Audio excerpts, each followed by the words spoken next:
ஆண்டவருடைய நாமம் மகிமைப்படுவதாக. ஸோ ஆண்டவர் வந்து இவ்வளோ வாரங்களும் நம்மளை கிருபையாக வழிநடத்திட்டு வந்ததை நினச்சி நான் ஆண்டவருக்கு நன்றி செலுத்துகிறேன்.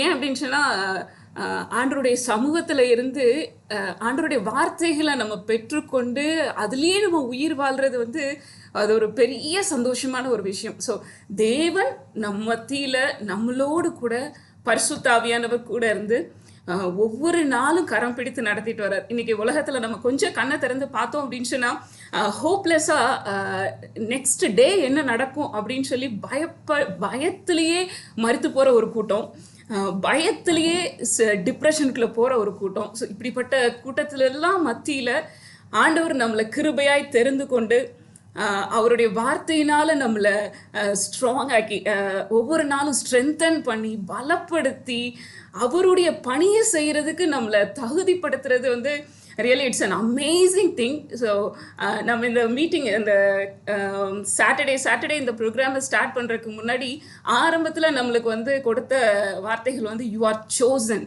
ஆண்டவர் உங்களை தெரிந்து கொண்டார் அப்படின்னு சொல்லி நம்ம ஆரம்பித்தோம். ஸோ நிறைய விஷயங்களில் நம்மளுடைய பயம், லஸ்ட்டு, அன்பு, இப்படி நிறைய காரியங்களில் நம்ம எப்படி ஓவர் கம் பண்ணணும், இன்னும் நம்ம எப்படி ஆண்டவருக்கு பிரியமாக நடக்கணும், இப்படி நிறைய விஷயங்களை நம்ம பார்த்துட்டே வந்தோம். ஸோ கடைசியாக நம்ம போன வாரம் நம்ம எப்படி ஒரு இவாஞ்சலிஸ்டாக இருக்கணும், ஸோ ஏன் நம்ம ஒரு ஆண்டவருடைய சுவிசேஷத்தை செய்ய வேண்டியது நம்மளோட மேலே இருக்கிற கடமை அப்படின்னு சொல்லி எதனால அப்படின்னு சொல்லி நம்மளுக்கு ரொம்ப டீட்டெயில்டாக பார்த்துட்டே வந்தோம். ஸோ இன்னைக்கு ஆண்டவர் இந்த வார்த்தையை பேசும்போது இந்த மீட்டிங்காக நான் ப்ரேயர் பண்ணிட்டு இருக்கும்போது ஸோ ஆண்டவர் வந்து எனக்கு ரிமைண்ட் பண்ணது ஒரே ஒரு சர்ச்சோட நேம், சிமர்னா சபை அப்படின்னு சொல்லி அந்த வார்த்தை கிடைச்ச உடனே ஆண்டவரே நீங்கள் என்ன சொல்ல சித்தம் கொண்டிருக்கீங்க அப்படின்னு சொல்லி நான் அந்த அந்த சிமர்னா சபையின் தூதனுக்கு எழுதப்பட்டது என்னன்னு சொல்லிட்டு நான் அதை வாசிச்சுட்டு வரும்போது அந்த 10வது வசனத்தை ரீட் பண்ணிகிட்டே வந்தேன். ஸோ ரீட் பண்ணிட்டு வரும்போது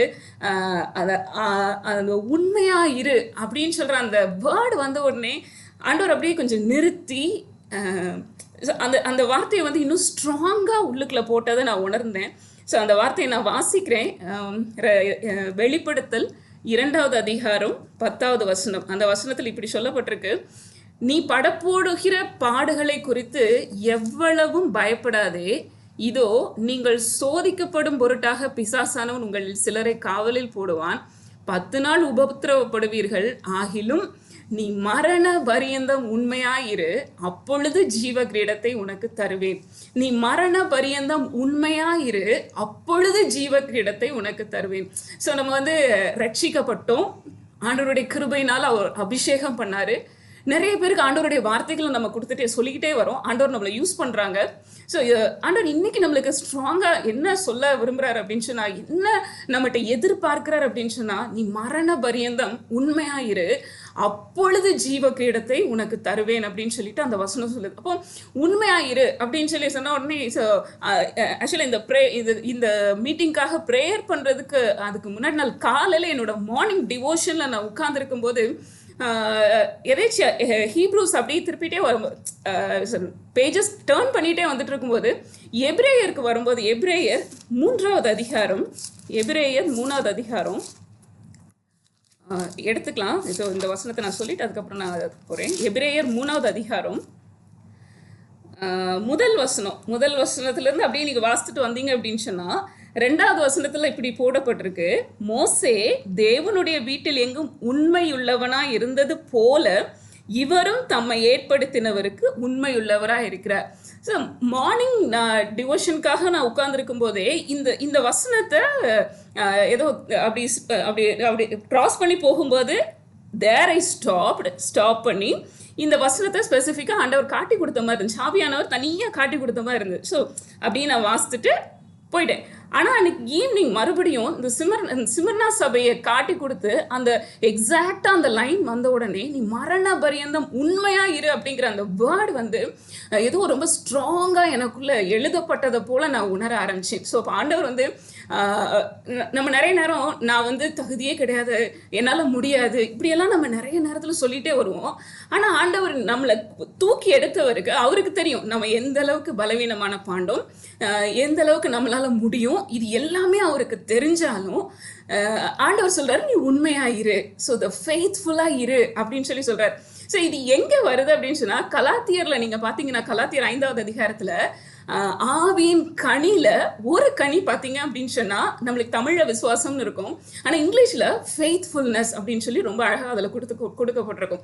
ஸோ அதே விஷயத்த ஆண்டவர் இன்னைக்கு நம்ம கிட்டே எதிர்பார்க்கிறார். ஸோ இதை ஆண்டவர் சொல்லி வச்சிருந்த அந்த 2 நபர்களை குறித்து, ஸோ ஆண்டவர் சாட்சியாக எழுதி வைத்த, ஆவியானவர் சாட்சியாக எழுதி வைத்த அந்த 2 நபர்களை குறித்து தான் நம்ம பார்க்க போறோம். ஒன்று மோசே, இன்னொரு பர்சன் யார் அப்படின்னு சொன்னா ஆண்டவராக இயேசு கிறிஸ்து. ஸோ முதலாவது வசனத்துல நம்ம பார்த்தோம்னா, எபிரேயர் 3வது அதிகாரம் 1 வசனத்துல இப்படி இருக்க, பரம அழைப்புக்கு பங்குள்ளவர்களாகிய பரிசுத்த சகோதரரே, ஸோ நம்ம எல்லாரையும் ஆண்டவர் வந்து அந்த பரம அழைப்பு, ஸோ நம்ம அந்த கிங்டம்க்கு, அந்த ஹெவனுக்கு, ஸோ ஹெவன்லி காலிங், ஸோ அதுக்கு நம்ம அழைச்சிருக்காரு. அந்த பரிசுத்த சகோதரரே, நாம் அறிக்கை பண்ணுகிற அப்போஸ்தலரும். ஸோ நான் இது வரைக்கும் ஜீசஸ் கிரைஸ்ட் அப்போஸ்தலர் அப்படின்னு சொல்லி நான் பார்த்தது கிடையாது. ஆனால் நான் இன்னைக்கு அதை வாசிக்கும் போது, அதாவது படிச்சிருந்துருக்கலாம், ஆனால் எனக்கு அது மைண்டில் ஸ்ட்ரைக் ஆன. ஆனால் இங்கே பார்த்தீங்க அப்படின்னு சொன்னால், நாம் அறிக்கை பண்ணுகிற அப்போஸ்தலரும் பிரதான ஆசாரியருமா இருக்கிற கிறிஸ்து இயேசுவை கவனித்து பாருங்கள் அப்படின்னு சொல்லிட்டு தான் அதுக்கு பின்னாடி மோசே தேவனுடைய வீட்டில் எங்கும் உண்மையுள்ளவனா இருந்தான்னு சொல்லி, அது போல இவரும் தம்மை ஏற்படுத்தினவருக்கு உண்மையுள்ளவரா இருக்கிறார் அப்படின்னு சொல்லி சொல்லப்படுது. ஸோ மோசே ஆண்டவருடைய வீட்டில் ஒரு சர்வெண்டா உண்மையா இருந்தார் அப்படின்னு சொல்லி நம்மளுக்கு தெரியும். அதே மாதிரி இயேசு கிறிஸ்துவும் குமாரனாக தன்னுடைய பிதா என்னென்ன கடமைகளெல்லாம் கொடுத்து இந்த உலகத்துக்கு அனுப்பி வச்சாரோ, என்னென்ன காரியங்களெல்லாம் செய்யும்படியாக இந்த உலகத்துக்கு அனுப்பி வச்சாரோ, அதை ஒரு டாட் கூட மிஸ் பண்ணாம he fulfilled everything, எல்லாத்தையும் அவர் செய்து முடித்தார். ஸோ அதை தான் நம்மளுக்கு சொல்லியிருக்காங்க, அவர் கவனித்து பாருங்கள் அப்படின்னு சொல்லி போட்டுட்டு அதுக்கு பின்னாடி இதை வச்சு இன்னைக்கு நம்ம அந்த 2 நபர்களை குறித்து நம்ம பார்க்க போறோம். ஸோ இந்த ஹெவன்லி காலிங் அப்படின்னு சொல்லி அந்த பரம அழைப்புக்கு பங்குள்ளவர்கள், நாம அதுல தகுதி, நம்மளுக்கு அது சான்ஸ் இருக்கா அப்படின்னு சொல்லி நீங்க யோசிச்சிங்க அப்படின்னு சொன்னா நமக்கு இருக்கு. 1 பேதுரு 2வது அதிகாரம் 9வது வசனத்துல சொல்லப்பட்டிருக்கு, நீங்களோ, இதை நம்ம லாஸ்ட் வீக்ல கூட நீங்க படிச்சிருந்திருப்பீங்க உங்களோட மெமரி வர்சஸ்ல எல்லாம், நீங்களோ உங்களை அந்தகாரத்தில் நின்று தம்முடைய ஆச்சரியமான ஒளியின் இடத்துக்கு வரவழைத்தோடைய புண்ணியங்களை அறிவிக்கும்படிக்கு தெரிந்து கொள்ளப்பட்ட சந்ததி, ராஜரீகமான கூட்டமாயும் பரிசுத்த ஜாதியாயும். ஸோ ஆண்டவராக இயேசு கிறிஸ்து பிரதான ஆசாரியர் சொல்றோம், நம்மளையும் கிட்டத்தட்ட அதே மாதிரி ஆண்டவர் நம்மளை இன்க்ளூட் பண்ற ராஜரீகமான ஆசாரிய கூட்டம் அப்படின்னு சொல்றோம். எதுக்காக? அவருடைய புண்ணியங்களை நம்ம அறிவிக்கும்படிக்கு.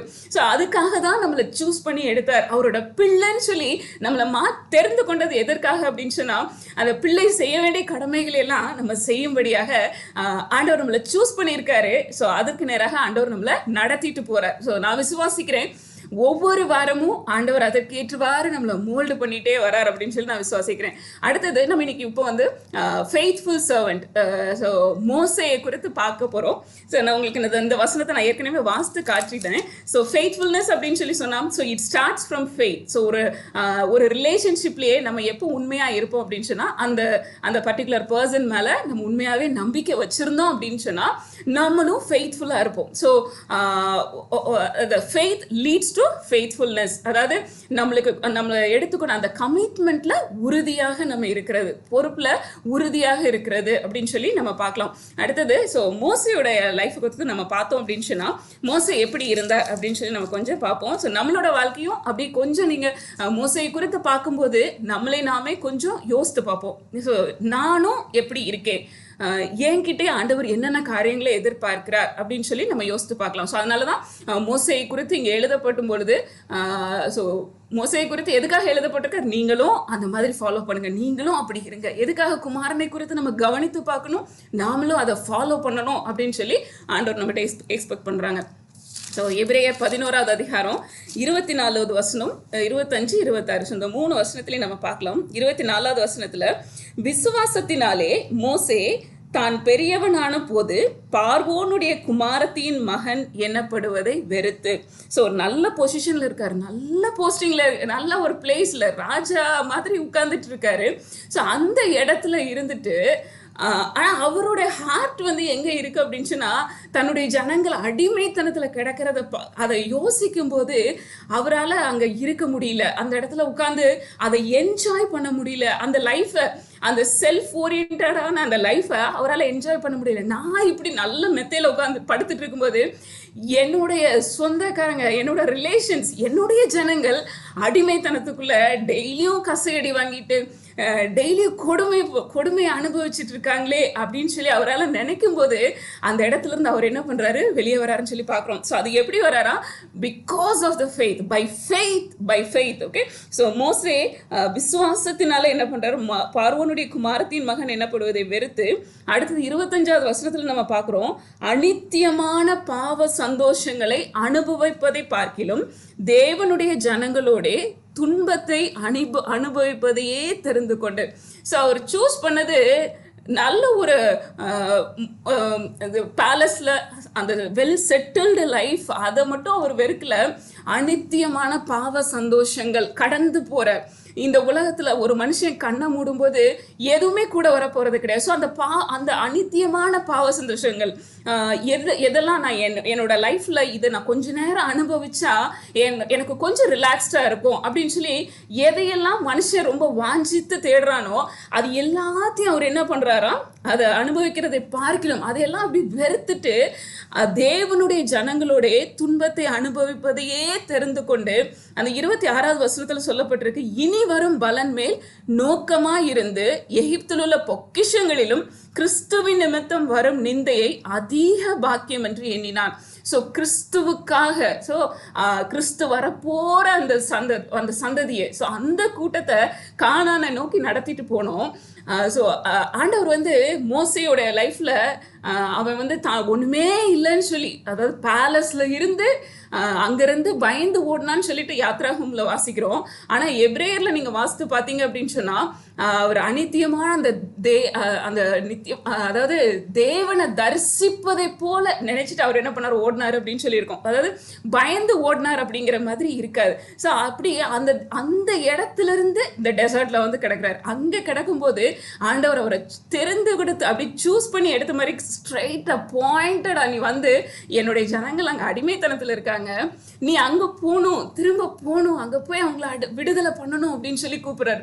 ஸோ இதே மாதிரி நீங்க கூட உங்களோட லைஃப்ல ஏதாவது ஒரு பீப்புள் குரூப்பையோ பார்க்கும்போது, ஏதாவது மனுஷங்களை பார்க்கும்போது, ஐயோ இந்த அடிமைத்தனத்துக்குள்ள இருக்காங்களே, இவங்களை எப்படியாவது நம்ம ஆண்டவர் பக்கத்துல கொண்டு வரணும், இந்த ஹார்ட் வந்து இங்க வர்ற எல்லாருக்குள்ளேயும் இருக்கும்னு சொல்லி நான் விசுவாசிக்கிறேன். ஏன் விசுவாசிக்கிறேன், நீங்க ஒவ்வொரு வாரமும் இங்க வந்து உட்கார்ந்துருக்கும் போதே, ஆண்டவரே நீங்க எனக்கு என்ன சொல்ல போறீங்க, ஆண்டவரே நீங்க என்னை எப்படி நடத்த போறீங்க, ஆண்டவரே நீங்க என்னை எப்படி பயன்படுத்த போறீங்க, இந்த ஹார்ட்டோட இருந்ததுனாலதான் நம்ம ஒவ்வொரு வாரமும் ரெகுலரா நம்ம வந்து கூட்டிட்டு இருக்கோம். ஸோ மோசே ஆண்டவர் அங்க போய் பிடிச்ச மாதிரி நம்மளையும் தேவன் நம்ம இருக்கிற இடங்கள்ல பிடிச்சிருக்காரு. நம்ம செய்ய வேண்டியது அந்த அநித்தியமான பாவ சந்தோஷங்களை நம்ம என்ன பண்ணுமா, வெறுக்கணுமா. ஸோ என்னோட டைமை நான் எதுல நான் நிறைய இன்வெஸ்ட் பண்ணிட்டு இருக்கேன், ஆண்டவருடைய காரியங்களுக்காக நான் என்னோட டைமை கொடுக்குறேன்னா, இல்லை இந்த உலகத்தில் இருக்கிற அதாவது என்னோட ஃப்ரெண்ட்ஸ் மத்தியில், ஸோ இவங்களெல்லாம் நான் சாட்டிஸ்ஃபை பண்ணுறதுக்காக நான் என்னோட டைமை கொடுக்குறேன். நான் செக் பண்ணுங்க.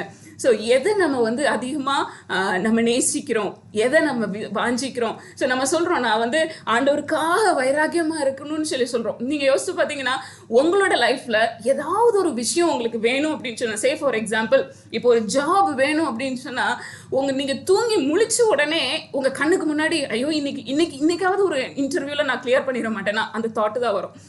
நைட்டு படுக்கும்போது ஒருவேளை நாளைக்கு இன்டர்வியூ இருக்கணும், அதே தான் உங்கள் மைண்டில் ஓடும். ஸோ நீங்கள் மற்ற ஏதாவது ஒரு வேலை செஞ்சுட்டு இருந்தாலும், மற்றவங்கலாம் ஜாப்ல செட்டில் ஆகிட்டாங்களே, எனக்கு இன்னும் வேலை கிடைக்கலையே, ஸோ உங்களுடைய ஃபுல் மைண்டும் அந்த ஜாப் இதையே தான் திங்க் பண்ணிட்டு இருக்கும். அப்போ யோசித்து பார்ப்போம், ஆண்டவர் என்னை அழைச்சிருக்காருன்னு சொல்லி தெரியுது, ஆண்டவர் என்னை தகுதிப்படுத்திட்டு இருக்காருன்னு சொல்லி தெரியுது, ஆனால் என்னுடைய ஹார்ட்டு முழுசா அதை குறித்தே யோசிச்சுட்டு இருக்கா. நான் படுக்கும்போது, நான் எழுந்திருக்கும் போது, நான் நடக்கும்போது, நான் மற்றவங்க கிட்ட பேசும்போது இந்த இருதயம் எனக்குள்ள இருக்கா அப்படின்னு சொல்லி நம்ம சிந்தித்து பார்ப்போம். அடுத்தது மோசே வந்து அவனுடைய ஹார்ட் எல்லாம் அந்த மக்கள் மேலேயே தான் இருந்துச்சு. என்னுடைய ஜனங்கள் அடிமைத்தனத்தில் இருக்காங்களே, ஐயோ என் ஜனங்கள் இப்படி கஷ்டப்படுறாங்களே, ஐயோ இவங்க இந்த இடத்துல இருந்து டெலிவர் ஆகணுமே, இந்த இடத்துல இருந்து விடுதலை ஆகணுமே, அவன் மைண்டெல்லாம் அதுலேயே தான், நம்ம ஹார்ட்டெல்லாம் அதில் தான் இருந்துச்சு அப்படின்னு சொல்லி நம்ம பார்க்குறோம். அதனால தான் தேவன் வந்து பேசின உடனே ஒருவேளை பயந்து அவன் ஹெசிடேட் பண்ணாலும் ஆண்டவருடைய வார்த்தையை நம்பி விசுவாசத்தோடு கூட அவன் புறப்பட்டு போகிறத நம்ம பார்க்குறோம். நீ வா மோசே, நான் உன் கூட இருப்பேன் அப்படின்னு சொல்லிட்டு ஆண்டவர் சொல்கிறார். ஸோ அதே போல் ஆண்டவர் இன்னைக்கு நம்மக்கிட்டையும் அதை எதிர்பார்க்குறாரு. அந்த ஃபெய்த்ஃபுல்னஸ், ஏதோ டைம் கிடைச்சா நான் பண்றேன் அப்படி இல்லை. ஸோ நம்மள ஆண்டவர் வந்து இந்த யூத் ரிவைவல் ப்ரோக்ராம்ல சேர்த்துருக்கிற நீங்க ஒவ்வொருத்தரையும் ஆண்டவர் வித்தியாசமா பார்க்குறாரு. வித்தியாசமா பார்க்குறாரு. ஸோ ஒரு பெரிய டாஸ்க்கை உங்க கையில கொடுக்கறதுக்கு முன்னாடி he is preparing you. எப்படி மோசே ஆண்டவர் உருவாக்குனாரோ அதை போல தேவன் நம்மளை உருவாக்கிட்டு இருக்காரு. ஸோ ஒருவேளை ஆண்டவர் அப்படி ஒரு பெரிய டாஸ்க்கை நம்ம கையில கொடுக்கும்போது நம்ம அதை ஹேண்டில் பண்றதுக்கு நம்ம எந்த அளவுக்கு இருக்கோம். ஸோ நான் முழுமையா ஆண்டவருடைய சமூகத்தில் நான் எப்பொழுதுமே நான் விழுந்து கிடக்கிறேன். ஃபார் எக்ஸாம்பிள் ஒரு 10 மெம்பர்ஸை நம்ம கையில ஆண்டவர் கொடுத்தாருன்னா என்னுடைய ஹார்ட் வந்து அந்த 10 பிள்ளைங்க மேலேயே எப்பொழுதும் நினைவா இருக்கா.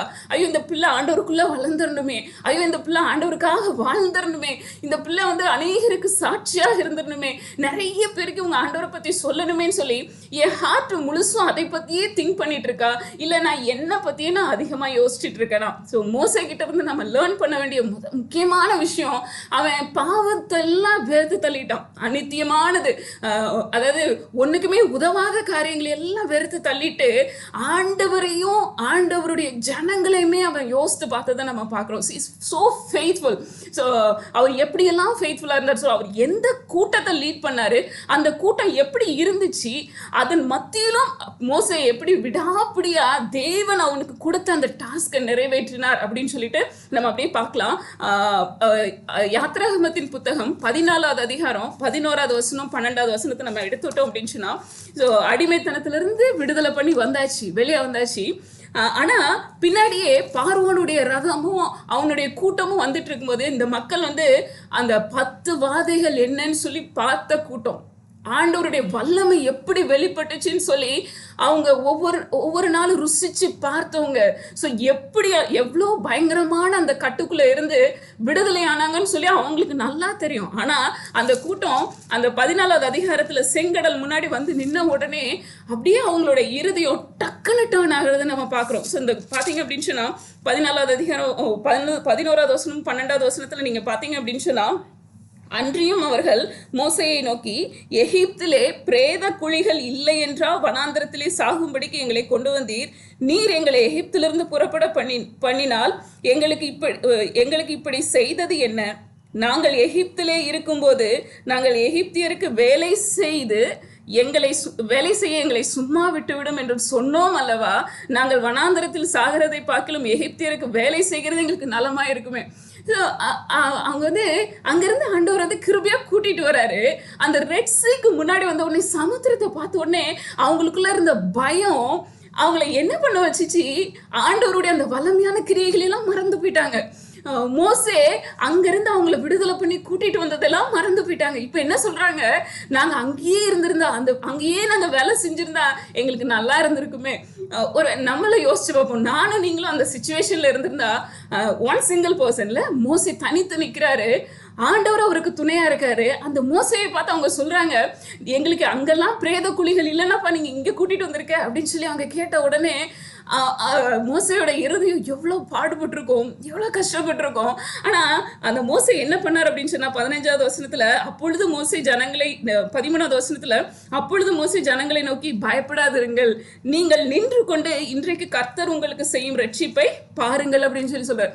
அப்போ he is so faithful. ஆண்டவர் ஒரு பணியை செய்யறதுக்கு அவனுடைய கையில கொடுத்திருக்கார் அப்படின்னு சொன்னா, அந்த பாதையில எவ்வளோ ஹர்டல்ஸ் வந்தாலும், எத்தனை பிரச்சனை வந்தாலும் ஆண்டவர் உண்மையுள்ளவர். அந்த பாதையில கடந்து போய் அதன் மத்தியில நடந்து போய் அவர் செய்ய நினைத்ததை செய்து முடிப்பார் அப்படிங்கிற அந்த வைராக்கியம் மோசைக்குள்ள இருந்துச்சு. ஆனா இந்த ஜனங்களுக்குள்ள இல்ல.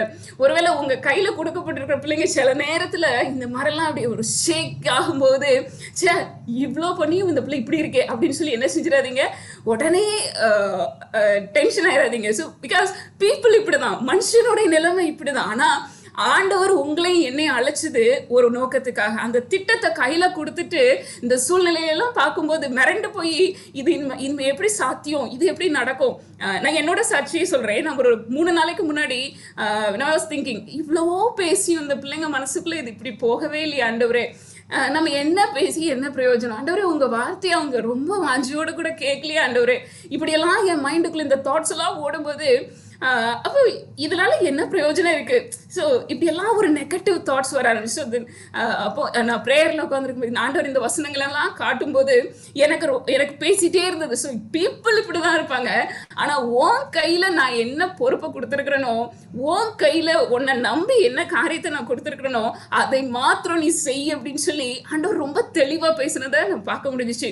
ஸோ ரெட் சீல இந்த நிலைமை. அடுத்தது அங்கிருந்து செங்கடலை பிளந்துட்டாரு. அதன் மத்தியில நடந்து போறாங்க. அந்த வறண்ட பாதையில நடந்து போயிட்டு இருக்காங்க. ரெண்டு பக்கமும் ஒரு வால் மாதிரி நின்றுட்டு இருக்கு வாட்டர். மேபி மீனெல்லாம் போறதை கூட அவங்க பார்த்துருப்பாங்களோ என்னவோ தெரியல. ஸோ அதன் மத்தியில நடந்து போறாங்க. ஆனா 15வது அதிகாரத்துல மறுபடியும் பாருங்க, அந்த 24வது வசனத்துல அவங்களுக்கு அங்க தண்ணி தண்ணியில கசப்பா இருக்கு. மாறாவிடத்துல வராங்க, தண்ணி கசப்பா இருக்கு. உடனே என்ன செய்யறாங்க அந்த பீப்புள்? 24வது வசனத்துல, அப்பொழுது ஜனங்கள் மோசேக்கு விரோதமாய் முறுமுறுத்து எண்ணத்தை குடிப்போம் என்றார்கள். மோசே கர்த்தரை நோக்கி கூப்பிட்டான். உடனே தண்ணி கசப்பா இருக்கு, உடனே முறுமுறுக்கிறாங்க. ஸோ அந்த பீப்புளோட நிலைமை பார்த்துக்கோங்க. அடுத்தது 16வது அதிகாரத்தில் பார்த்தீங்க அப்படின்னு சொன்னால், சீன் வனாந்திரத்தில் வரும்போது 16வது அதிகாரம் 2வது வசனம் 3வது வசனத்தில் நீங்கள் பார்த்தீங்க அப்படின்னு சொன்னால், அந்த வனாந்திரத்திலே இஸ்ரவேல் புத்திரராகிய சபையார் எல்லாரும் மோசேக்கும் ஆரோனுக்கும் விரோதமாய் முறுமுறுத்து, நாங்கள் இறைச்சி பாத்திரங்கள் அண்டையில் உட்கார்ந்த அப்பத்தை திருப்தியாக சாப்பிட்ட எகிப்து தேசத்திலே கர்த்தரின் கையால் செத்து போனோம், ஆனால் தேவலை. அது எப்படி? எகிப்தில் நாங்கள் நல்லா சாப்பிட்டுட்டு இருக்கும்போது கர்த்தருடைய கையில் நாங்கள் செத்து போயிருந்தா பரவாயில்ல, இந்த கூட்டம் முழுவதையும் பட்டினியினால் கொல்லும்படி நீங்கள் எங்களை புறப்பட பண்ணி இந்த வனாந்திரத்திலே அழைத்து வந்தீர்களே என்று அவர்களிடத்திலே சொன்னார்கள். அப்போ யோசிச்சு பாருங்க, மோசையோட இருதயம் எப்படி இருந்திருக்கும். நீங்க எங்களை பேசாம வேணா, அங்கேயே நாங்க நல்லா சாப்பிட்டுட்டு அங்கேயே ஆண்டவர் எங்களை கொண்டு போட்டுருக்கலாம், இவ்வளவு தூரம் கொண்டு வந்து கொண்டு போடணும்னு அவசியமே கிடையாதுன்ற மாதிரி அவங்க சொல்றாங்க. ஸோ மோசையோட நிலைமை எப்படி இருந்திருக்கு யோசிச்சு பாருங்க. சேம் அந்த கூட்டத்தை பார்த்துட்டு உடனே மோசை, ஆண்டவரே நீங்க இவ்வளோ செஞ்சு இந்த மக்கள் இப்படி இருக்காங்கன்னு சொல்லிட்டு விட்டுட்டு என்ன செய்யல, ஓடி போகல. உடனே ஆண்டவர் பக்கத்துல திரும்புறாரு. ஆண்டவர் என்ன பண்றாரு, நான் உனக்கு இறைச்சியை தரேன், மண்ணாவை தரேன்னு சொல்லி அவங்களுக்கு என்ன தேவையோ ஆண்டவர் கொடுத்து போஷிக்கிறார். அப்படியே நீங்க டிராவல் பண்ணி வந்தீங்க அப்படின்னு சொன்னா, அந்த 17வது அதிகாரம் 4வது வசனத்துல பாருங்க, அவங்க வந்து அந்த சீன் வனாந்திரத்துல இருந்து புறப்பட்டு அப்படியே ரெவிதீமுக்கு வராங்க. அங்க வந்துட்டு அங்கேயும் பார்த்தீங்க அப்படின்னு சொன்னா தண்ணி கிடைக்கல. தண்ணி இல்லை அப்படின்னு சொன்னே 4வது வசனத்துல, மோசே அந்த ஜனங்கள் அவ்விடத்திலே தண்ணீர் தவனமா இருந்தபடியால் அவர்கள் மோசேக்கு விரோதமாய் முறுமுறுத்து. ஸோ எல்லா இடத்துலையும் மோசேக்கு விரோதமா முறுமுறுக்கிறாங்க. ஆனா மோசே யாருக்காக பாடுபட்டார் யோசிச்சு பாருங்க, அந்த கூட்டம் அந்த மக்களுக்காக தான். இவர் பேசாம டெசர்ட்ல கல்யாணம் பண்ணியாச்சு, குழந்தை பிறந்தாச்சு, செட்டில் அங்கேயே இருந்திருக்கலாம். ஆனா தேவன் அவனுக்கு ஒரு டாஸ்கை கொடுத்து அந்த அடிமைத்தனத்துல இருந்து இந்த மக்களை கூட்டிட்டு வாப்பா அப்படின்னு சொல்லி கொடுத்து அந்த ஒரே விஷயத்துக்காக இந்த மக்கள் பண்ற அத்தனை டார்ச்சரையும் அவங்க பண்ற அவ்வளோ முறுமுறுப்பையும் எரிச்சலையும் பொறுமையோடு கூட சகிச்சுட்டு வர்றதை நம்ம பார்க்குறோம். பொறுமையோடு கூட சகிச்சுட்டு வர்றாரு. ஸோ அது ஆண்டவர் வந்து அந்த இருதயத்தை பார்க்குறாரு. ஸோ மோசேயோட இருதயம் எப்பவுமே தேவன் மேலேயே பற்றுதலா இருந்து, தேவன் என்ன சொல்றாரு, ஆண்டவர் இந்த மக்களை குறித்து, ஆண்டவர் இந்த மக்களை எப்படி நடத்தணும்னு சொல்றாரு, எங்க கூட்டிட்டு போகணும்னு சொல்றாரு, இதையே அவன் சிந்திச்சுட்டு இருந்ததை நம்ம பார்க்குறோம். ஸோ அவனுடைய முழு கவனமும் ஆண்டவருக்காகவும் ஆண்டவருடைய ஜனங்களுக்காகவும். ஜனங்கள் என்ன பண்ணாலும் பரவாயில்ல, நான் ஆண்டவர் சொன்ன காரியத்தை நிறைவேற்றணும்னு சொல்லிட்டு அதே அவங்க முறுமுறுத்தாங்களா, உடனே அவர் எதிர்த்துட்டு பேசல, நீங்க ஏன் இப்படி பண்றீங்க அப்படின்னு சண்டை போட்ட மாதிரி எல்லாம் தெரியல. உடனே தேவனை நோக்கி பாக்குறாரு. ஸோ ஆண்டவரே இந்த மக்களுக்கு கிருபையா இறங்குங்கன்னு சொல்லிட்டு கேட்கறத நம்ம பார்க்கறோம். அடுத்தது அப்படியே டிராவல் பண்ணி நீங்க வந்தீங்கன்னா யாத்திராகமம் 32வது அதிகாரத்துல, ஸோ மோசே இப்போ மலை மேல போனாரு. அங்க வந்து ஆண்டவர் அவருக்கு நிறைய விஷயங்களை சொல்றாரு, கட்டளைகளை கையில கொடுக்குறாரு, நீ எப்படி இருக்கணும், அந்த அந்த நிறைய பிரமாணங்களை மோசையுடைய ஹார்ட்ல அவர் எழுதியிருப்பார்னு சொல்லி நினைக்கிறேன். ஸோ மோசைக்கு நிறைய விஷயங்களை சொல்லித்தரார்.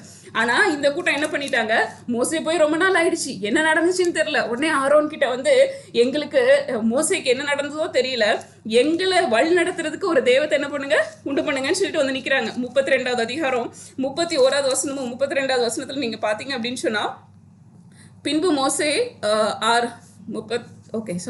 அப்படியே மோசே கர்த்தரிடத்திற்கு திரும்பி போய், அவங்க வந்து கோல்டன் காஃபெல்லாம் உண்டு பண்ணியாச்சு.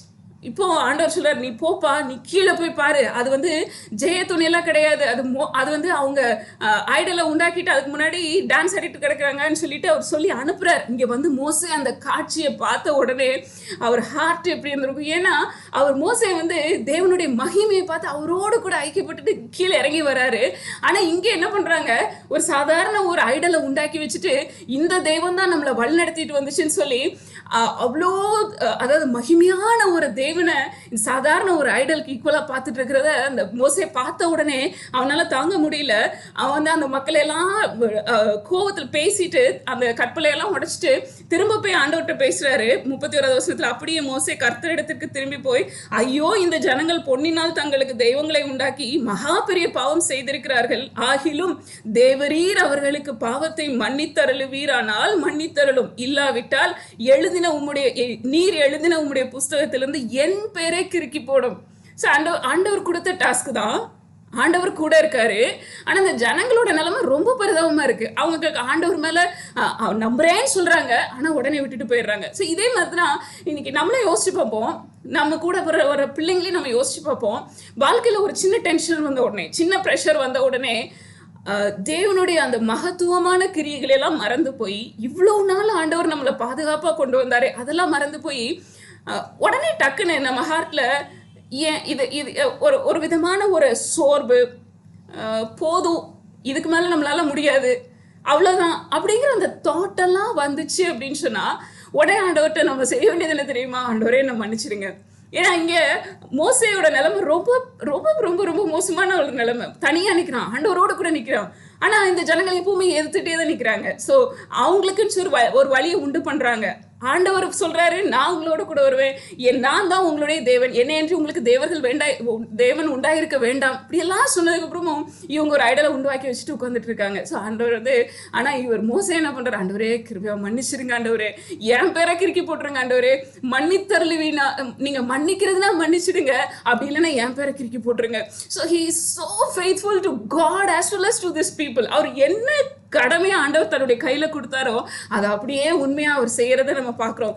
அடுத்தது அவருடைய ஜனங்களுக்காக அவர் உண்மையா ஒரு ஜோம் பண்றதை நம்ம பார்க்கலாம். 34வது அதிகாரம் 5 முதல் 10வது வசனங்களை நீங்க வாசித்து பார்த்தீங்க அப்படின்னு சொன்னா, அவர் அதாவது ஆண்டவர் வந்து அப்படியே கடந்து போகும்போது அவரோட பேரை சொல்றார். 5வது வசனத்துல கர்த்தர் ஒரு மேகத்தில் இறங்கி அங்கே அவன் அருகே நின்று கர்த்தருடைய நாமத்தை கூறினார். 6வது வசனத்துல பாருங்க, கர்த்தர் அவனுக்கு முன்பாக கடந்து போகிற போது அவர் கர்த்தர் இரக்கமும் கிருபையும் நீடிய சாந்தமும் மகாதயமும் சத்தியமும் உள்ள தேவன் அப்படின்னு சொல்லிட்டு 1000 தலைமுறைகளுக்கு இரக்கத்தை காக்கிறவர், அக்கிரமத்தையும் மீறுதலையும் பாவத்தையும் மன்னிக்கிறவர், குற்றவாளியை குற்றமற்றவனாக விடாமல் பிதாக்கள் செய்த அக்கிரமத்தையும் பிள்ளைகளுடைய பிள்ளைகளிடத்திலும் 3ஆம் 4ஆம் தலைமுறை மட்டும் விசாரிக்கிறவர் என்று கூறினார். ஆண்டவர் மன்னிக்கிறவர், தயவுள்ளவர், சத்தியம் உள்ள தேவன், இப்படி எல்லாம் சொல்லிட்டு வந்த உடனே மோசே 8வது வசனத்துல பாருங்க, உடனே தடால்னு கீழே விழுந்தார்.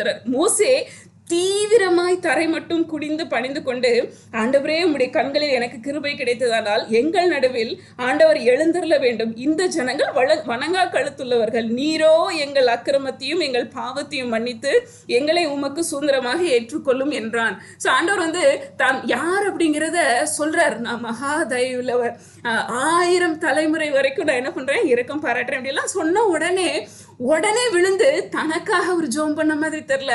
ஆண்டவரே இந்த உடனே அந்த மக்களுக்காக என்ன பண்றாரு, ஜோம் பண்றாரு.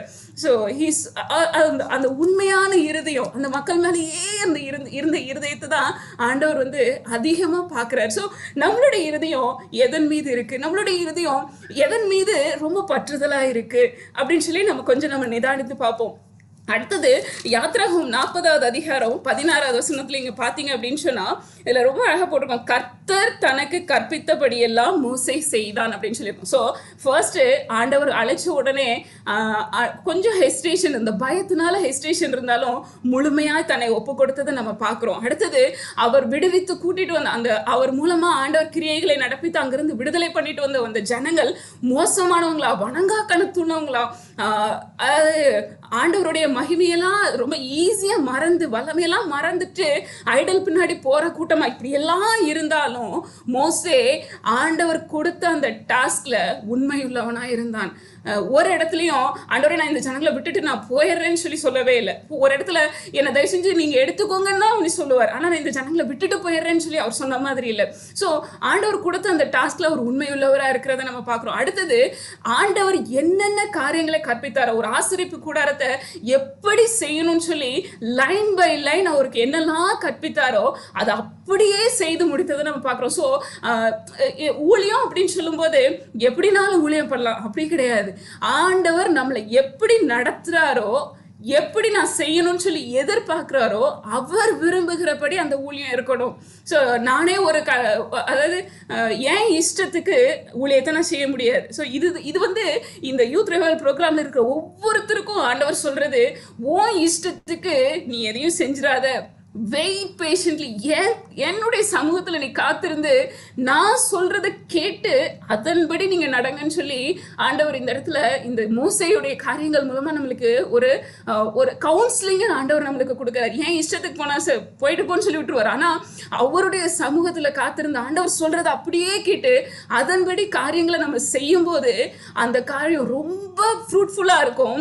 அது ஆண்டவருடைய நாமத்துக்கு மகிமையை கொண்டுட்டு வரும். இல்லை நான் ஏன் இஷ்டத்துக்கு நான் செஞ்சுட்டு இருக்கேன் அப்படின்னு சொன்னா என்னுடைய ஜெயஸ்தம்பத்தை நான் நாற்றவுலதான் காணப்படுவேன். ஸோ ஆண்டவர் சொன்னார், ஆண்டவர் இப்படி சொல்லியிருக்காரு, நான் அதை செய்யறேன். அப்படி சொல்லும்போது அப்படி நம்ம செஞ்சுட்டே போகும்போது என்னைக்குமே நம்ம அந்த மகிமையை நம்ம பக்கத்துல எடுக்க மாட்டோம். ஸோ இது ரொம்ப ரொம்ப ரொம்ப முக்கியமான விஷயம். ஸோ ஆண்டவர் நம்மளுக்கு கிஃப்ட்ஸ் எல்லாம் கொடுக்குறாரு, வரங்களை கொடுக்குறாரு அப்படின்னு சொன்னா ஏன் இஷ்டத்துக்கு இல்லை, தேவன் என்னிடத்துல என்ன செய்ய சொல்றாரோ, ஆண்டவர் யாருக்கெல்லாம் நீ போய் சொல்லணும்னு சொல்லி நம்மளை முன்குறித்து வச்சிருக்காரு. நம்ம எல்லாருக்கும் சொல்ல வேண்டியதுக்கு நம்மளுடைய கடமை. ஆனா தெளிவான வழி நடத்துதல தெளிவா அவருடைய சமூகத்துல காத்திருந்து பெற்றுக்கொள்ளணும்னு சொல்லி ஆண்டவர் நம்மளுக்கு ஒரு கவுன்சிலிங் கொடுக்குறாரு. இந்த அதிகாரத்துல நீங்க வாஸ்து பாத்தீங்க அப்படின்னு சொன்னா கிட்டத்தட்ட 7 முறை கர்த்தர் தனக்கு கற்பித்தபடி எல்லாம் மோசே செய்தான். கர்த்தர் தனக்கு கற்பித்தபடி அது வந்துட்டே இருக்கும், திரும்ப திரும்ப திரும்ப திரும்ப வந்துட்டு இருக்கும். ஸோ இந்த மாதிரி ஒரு மகிமையான ஊழியத்தை செய்யும்படியாக தான் உங்களையும் என்னையும் ஆண்டவர் சூஸ் பண்ணியிருக்காரு. ஸோ இதெல்லாம் நம்ம பார்த்துட்டே வந்தோம். ஸோ சொந்த ஜனங்கள், இன்னைக்கு நம்ம பாட்டை பாடும்போது சொந்த பந்தங்கள் எல்லாம் அவங்கெல்லாம் மோசமா பேசலாம், அவங்கெல்லாம் கேவலமா பேசலாம், ஆனா அது எல்லாத்தையும் நம்ம மகிமையாக நம்ம வந்து எண்ணிக்கொள்வோம் அப்படின்னு சொல்லி பாடணும். கிட்டத்தட்ட மோசையோட லைஃப்லயும் அதே மாதிரி தான் வந்துச்சு. என்னாகமத்தின் புத்தகம் 12வது அதிகாரத்தில் நீங்க பாத்தீங்க அப்படின்னு சொன்னா மிரியமும் ஆரோன்னு சொல்றாங்க, கர்த்தர் மோசையை கொண்டு மாத்திரம்தான் பேசினாரோ, எங்களை கொண்டும் பேசினாரல்லவான்னு சொல்லி சொன்ன உடனே மோசே அந்த இடத்துல எதுவுமே சொல்லலை, அமைதியாயிட்டாரு. ஆனால் ஆண்டவர் பாருங்க, அந்த 12வது அதிகாரத்தில் மோசேக்காக மிரியம் கிட்டேயும் ஆரோன் கிட்டேயும் ஆண்டவர் பேசுறாரு. ஸோ அந்த 12வது அதிகாரத்தில் நீங்கள் பார்த்தீங்க அப்படின்னு சொன்னா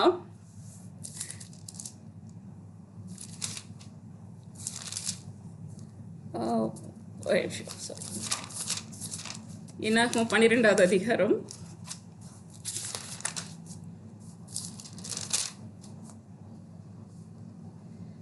ஓகே 7வது வசனத்துல 5லிருந்து நான் வாசிக்கிறேன். கர்த்தர் மேகத்தூணில் இறங்கி கூடார வாசலில் நின்று ஆரோனையும் மிரியாமையும் கூப்பிட்டார். அவர்கள் இருவரும் போனார்கள். அப்பொழுது அவர், என் வார்த்தைகளை கேளுங்கள், உங்களுக்குள்ளே ஒருவன் தீர்க்கதரிசியா இருந்தால் கர்த்தராகிய நான் தரிசனத்தில் என்னை அவனுக்கு வெளிப்படுத்தி சொப்பனத்தில் அவனோட பேசுவேன். என் தாசனாகிய மோசேயோ அப்படிப்பட்டவன் அல்ல, என் வீட்டில் எங்கும் அவன் உண்மையுள்ளவன். என்ன ஒரு சர்டிபிகேட் பாருங்க, அவன் என் வீட்டுல எங்கேயும் உண்மையுள்ளவன். நான் சொல்லாத எதையும் அவன் செஞ்சது கிடையாது, நான் பேசாத எதையும் அவன் உங்ககிட்ட வந்து சொன்னது கிடையாது.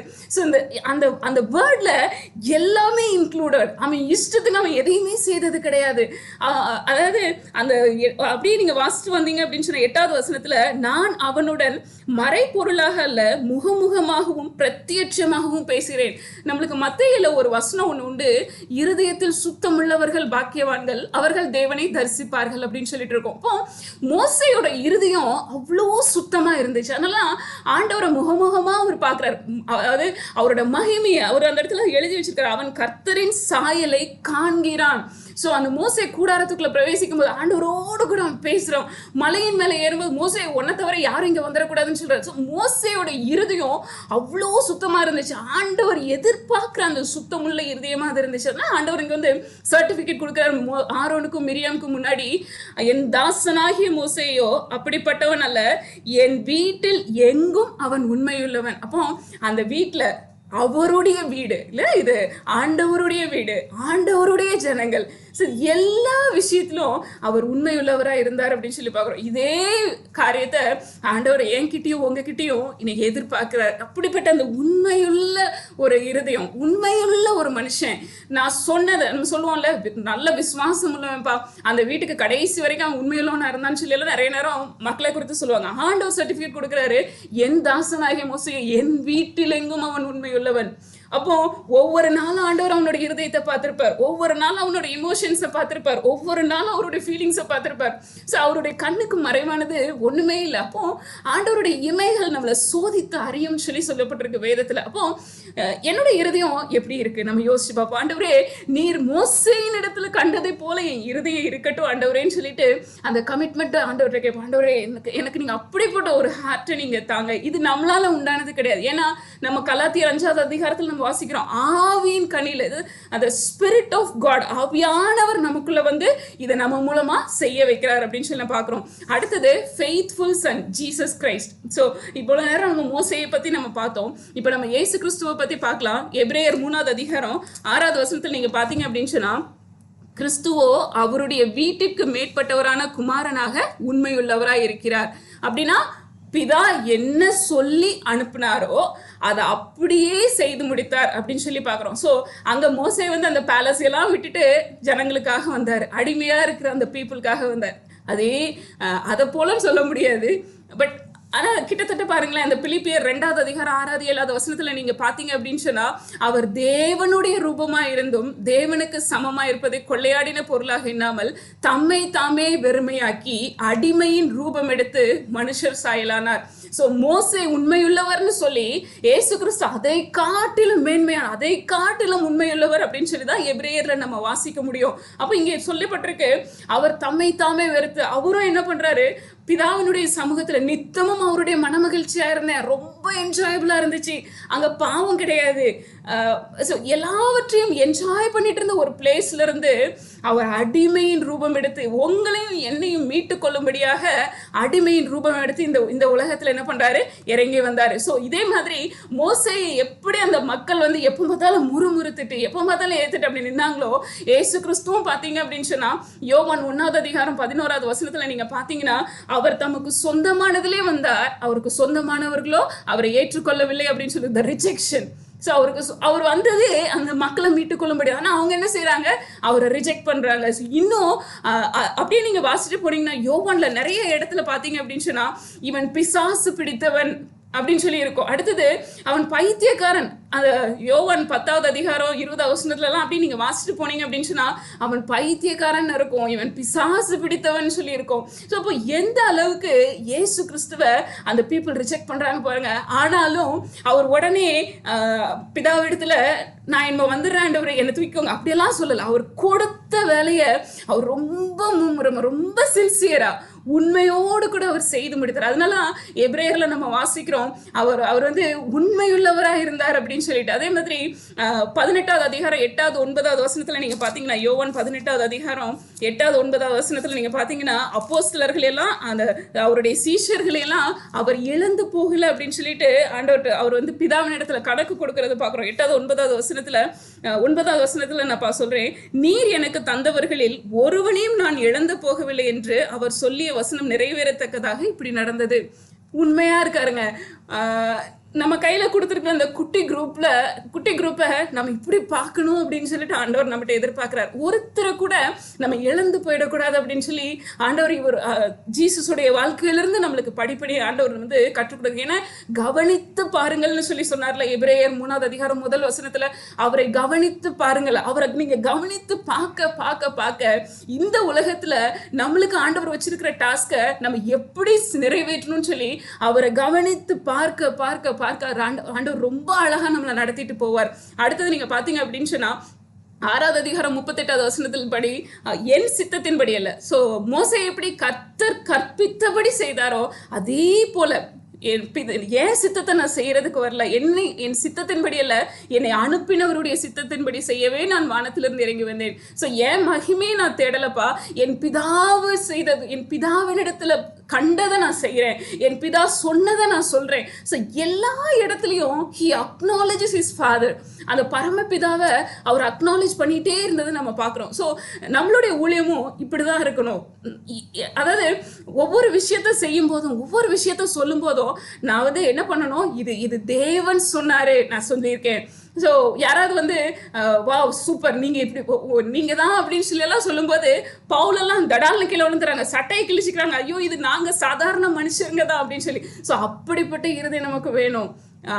மகிமையை நான் எடுத்துக்கிடக்கூடாது. ஸோ ஏன் ஆண்டவர் இது எல்லாத்தையும் நம்மளுக்கு சொல்லி தராரு அப்படின்னு சொன்னால், ஆண்டவர் வந்து அவர் ஒரு பெரிய காரியத்துக்காக உங்களை எல்லாம் ப்ரிப்பேர் பண்ணிட்டு வர்றாரு. நம்ம எல்லாரையும் ப்ரிப்பேர் பண்ணிட்டு வராரு. அதுக்கு முன்னாடி ஆண்டவர் இந்த மாதிரி காரியங்களை நமக்கு சொல்லிக் கொடுக்கும்போது நம்ம எச்சரிக்கை அடையணும். நம்ம வந்து அந்த கவுன்சிலிங்ஸை சீரியஸாக எடுக்கணும்னு சொல்லி ஆண்டவர் நம்மகிட்ட எதிர்பார்க்குறாங்க. உன் இஷ்டத்துக்கு நீ எதையும் செஞ்சிடாத. ஏன்னா அவர் ஊற்றப்படும் போது அந்த ஆகாதி அப்போஸ்தலர்கள் அவ்வளோ வல்லமையாக கிரியை செய்கிறாங்க. ஆனால் எங்கேயுமே அவங்க சுய மகிமையை அவங்க தேடின மாதிரி இல்லை. ஸோ ஆண்டவர் இன்னைக்கு அந்த சுய மகிமையெல்லாம் வெறுத்துட்டு, சுயத்தை எல்லாம் வெறுத்துட்டு, நீங்கள் பிதாவின் சித்தம், நான் உனக்கு என்ன சொல்கிறேனோ அதை செய். ஸோ மனுஷங்க எப்படினாலும் இருக்கட்டும், ஆனால் நான் உனக்கு என்ன சொல்கிறேனோ அதன் மேலேயே நீ ஃபோக்கஸ் ஆயிரு அப்படின்னு சொல்லி ஆண்டவர் நம்மளுக்கு இன்னைக்கு எதை காட்டி கொடுக்குறாரு. ஸோ அடுத்தது நீங்கள் பார்த்தீங்க அப்படின்னு சொன்னால், ஏசு கிறிஸ்துவோடைய வாழ்க்கையில் அந்த மார்க் 14வது அதிகாரம் 34வது வசனம் 36வது வசனம் 35லாம் நீங்கள் பார்த்தீங்க அப்படின்னு சொன்னால், அந்த கெத்செமனே தோட்டத்தில் அவர் ப்ரேயர் பண்ணது நம்ம எல்லாருக்கும் நல்லா தெரியும். ஸோ அங்கேயும் நீங்கள் பாருங்கள், என் சித்தத்தின்படி அல்ல உம்முடைய சித்தத்தின்படியே ஆக கடவுள். ஸோ டில் த கிராஸ். ஆண்டவரே எனக்கு அங்கே போகிறதுக்கு நீங்கள் அதை வாஸ்து பார்த்தோன்னா ரொம்ப நல்லாயிருக்கும். எடுத்துக்கலாம். மார்க்கு 14வது அதிகாரம் 35, 36. சற்று அப்புறம் போய் தரையிலே விழுந்து, அந்த வேலை தம்மை விட்டு நீங்க கூடுமானால் அது நீங்க வேண்டும் என்று வேண்டிக் கொண்டு, அப்பா பிதாவே எல்லாம் உம்மாலே கூடும், இந்த பாத்திரத்தை என்னிடத்திலிருந்து எடுத்து போடும், ஆகிலும் என் சித்தத்தின்படி அல்ல உம்முடைய சித்தத்தின்படியே ஆக கிடவுது என்றார். அப்போ கிராஸுக்கு போறதுக்கு அவருக்கு வந்து உலகத்தில் இருக்க எல்லாருடைய பாவமும் சுமத்தப்பட போகுது. ஸோ அதை நினைக்கும் போதே அவருக்குள்ள அவர் வந்து அவரால் தாங்கிக்க முடியல. அவர் வந்து வியாகுலப்படுறார். மரணத்துக்கு எதுவான துக்கம் வந்துச்சுன்னு சொல்லி சொல்றாரு. அப்போ அது எல்லாத்தையும் அவர் பார்த்துட்டு, ஆண்டவரே இதை வந்து என்னால் தாங்க முடியாதுன்னு சொல்லி அவர் கன்ஃபஸ் பண்ணிட்டு, இது வந்து நடக்காமல் இருந்தால் நல்லதுன்னு சொல்லி அவர் ப்ரேயர் பண்றாரு. ஆனாலும் என் சித்தத்தின்படி அல்ல உம்முடைய சித்தத்தின்படியே ஆக கடவுது. ஸோ தேவன் நமக்கென்று சொல்லி வைத்திருக்கிற திட்டத்தில், நமக்கென்று சொல்லி முன்குறித்து வச்சிருக்கிற திட்டத்தில் நம்ம கடைசி வரைக்கும் இப்படி இருக்கணும்னு சொல்லி ஆண்டவர் நம்மகிட்ட எதிர்பார்க்குறாங்க. அதுதான் சொன்னாரு, நீ மரண பரியந்தம் உண்மையாயிரு, நீ உண்மையாயிரு. இல்லை மற்றவங்களெல்லாம் காரணம் சொல்லாத, மனுஷங்களை காரணம் சொல்லாத, நீ உண்மையாயிரு. சூழ்நிலைகளை காரணம் சொல்லாத, நீ உண்மையாயிரு. ஸோ என்னையும் நம்பிதான், உங்களை நம்பிதான் ஆண்டவர் அந்த டாஸ்க்கு கொடுக்குறாங்க. ஸோ உண்மையாக இருப்போம் ஆண்டவருடைய சமூகத்தில். ஆண்டவரே இப்படி போல, மோசேயை போல, இயேசுவே உங்களை போல நாங்கள் உண்மையுள்ளவர்களா இருப்பதற்கு எங்களுக்கு கிருபை தாங்கன்னு சொல்லி கேட்போம். நம்மளுடைய மாம்சத்தினால இது செய்ய முடியாது. நம்மளுடைய மாம்சம் உனக்கும் பிரயோஜனம் பெற்றது. ஸோ மாம்சத்தின் கிரியைகள் எப்படி இருக்கும்னு சொல்லி நீங்கள் கலாத்தியரில் வாசிக்கலாம். ஸோ இது ஆவியின் கனி, அந்த ஸ்பிரிட் ஃபில்டு லைஃப். அவருக்குள்ள நம்ம நிரம்பி, அவரோடு கூட நம்ம நிரம்பி இருக்கும், அவருக்குள்ள நம்ம நிரம்பி இருக்கும்போது ஆண்டவர் பெரிய காரியங்களை செய்வார். நம்ம ஜெயிப்போமா? ஆண்டவருடைய சமூகத்தை நம்ம நோக்கி பார்ப்போம். ஆண்டவரே அந்த உண்மையுள்ள இருதயத்தை எனக்கு தாங்க. அப்போ நான் விட்டுட்டு பாதியில் உங்களை விட்டுட்டு நான் ஓடிடக்கூடாது. ஆண்டவரே யார் எங்களை ரிஜெக்ட் பண்ணாலும், அப்போ யார் எங்கள் இடத்துல வந்து முறுமுறுத்தாலும், ஆண்டவரே எங்களுடைய சூழ்நிலைகள் தேவையில்லாமல் மாறிட்டே இருந்தாலும் நாங்கள் உண்மையுள்ளவர்களாக இருப்பதற்கு எங்களுக்கு கிருபை தாங்கன்னு சொல்லி நம்ம கேட்போம். ஆண்டவரே இந்த ஸ்ட்ரென்த் எங்களுக்கு வேற எங்கேயிருந்து கிடைக்காது, நீங்கள் தான் எங்களுக்கு அந்த ஸ்ட்ரென்த்தை கொடுக்கணும். மோசேயை போல உம்முடைய வீட்டில் நாங்கள் உண்மையுள்ளவர்களாக இருக்கட்டும்.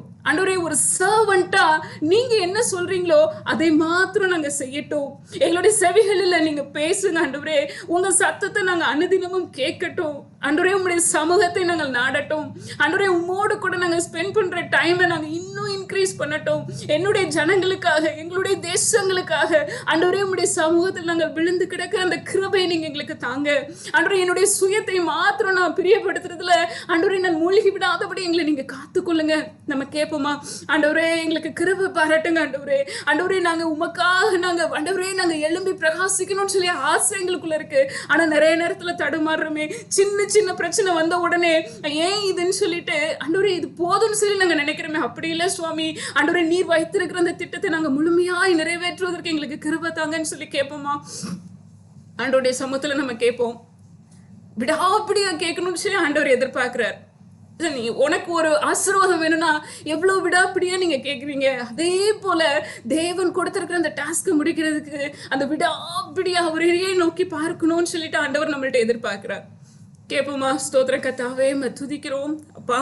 இந்த வேளையிலும் ராஜா, நாங்கள் ஒருவேளை அப்பா நாங்கள் மோசேயை குறித்து பார்த்தோம், கிறிஸ்துவை குறித்து நாங்கள் பார்த்தோம்.